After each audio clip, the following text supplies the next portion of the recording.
বিশ্ব বাণিজ্যে সবচেয়ে গুরুত্বপূর্ণ যে প্রণালীগুলো রয়েছে তার মধ্যে একটি হচ্ছে মালাক্কা প্রণালী, আরেকটি রয়েছে হরমুজ প্রণালী এবং সাথে আরো একটি প্রণালী আজকে আমরা পড়বো, সেটি হচ্ছে জিব্রাল্টার প্রণালী। এই প্রণালীগুলো আমরা যদি শুরুতেই মালাক্কা প্রণালী নিয়ে দেখি তাহলে আমরা দেখতে পাচ্ছি এটা আমাদের কাছাকাছি ইন্ডিয়া, এটি বাংলাদেশ, এই যে নিচের দিকে এসে হচ্ছে মালাক্কা প্রণালী।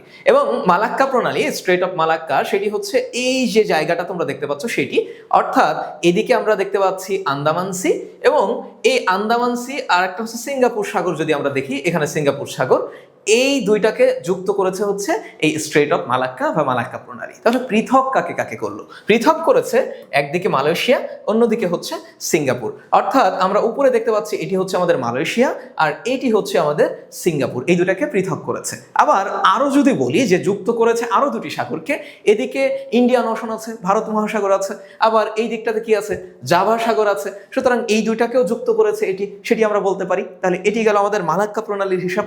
এবং বিশ্বের বাণিজ্যের ক্ষেত্রে কিন্তু এটি গুরুত্বপূর্ণ ভূমিকা পালন করছে, কারণ এই মালাক্কা প্রণালী বন্ধ করার কারণে বা মালাক্কা প্রণালী চীনের খুব বেশি দখলে না থাকার কারণে চীন কিন্তু অনেক বেশি সমস্যার মধ্যে পড়ে। কারণ এটি বন্ধ করে দিলে চীনের যেই মালামালগুলো যায়, তার এখানে যায়, এখান দিয়ে গিয়ে হচ্ছে এই বন্দরে যায়, সেটি কিন্তু মাঝে মধ্যে বন্ধ হয়ে যাওয়ার একটি উপক্রম হয়। এজন্য চীন আবার অন্য ফোন দিয়ে এটেছে, অর্থাৎ সে হচ্ছে মিয়ানমার থেকে পাইপলাইনের মাধ্যমে গ্যাস এবং তেল নিয়ে যাওয়ার ব্যবস্থা করছে।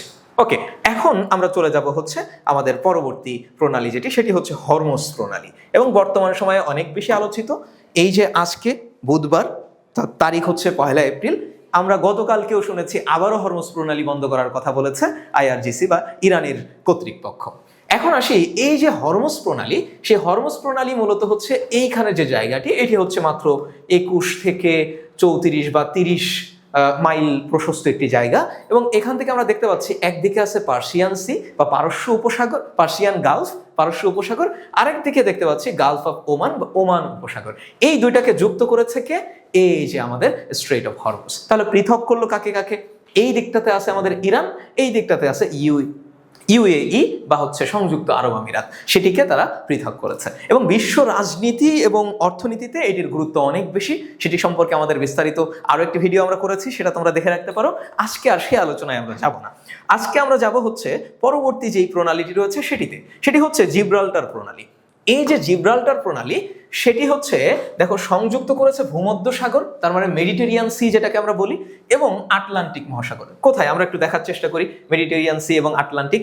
এটি আমরা দেখতে পাচ্ছি হচ্ছে আটলান্টিক, আর এটি হচ্ছে আমাদের মেডিটেরিয়ান সি, অনেক বড় করে দেখানো হয়েছে। এবং মাঝখান দিয়ে এটি হচ্ছে আমাদের স্ট্রেট অফ জিব্রাল্টার বা জিব্রাল্টার প্রণালী। তার মানে আটলান্টিক মহাসাগরে বের হয়ে যাওয়ার যে প্রবেশ পথ বা বের হওয়ার যে এক্সিট পয়েন্ট, সেটি হচ্ছে আমাদের কি, এই যে স্ট্রেট অফ জিব্রাল্টার। এবং এখানে পৃথক করেছে কাকে কাকে? পৃথক করেছে স্পেন এবং মরক্কো। স্পেন কোথায় আমরা দেখতে পাচ্ছি?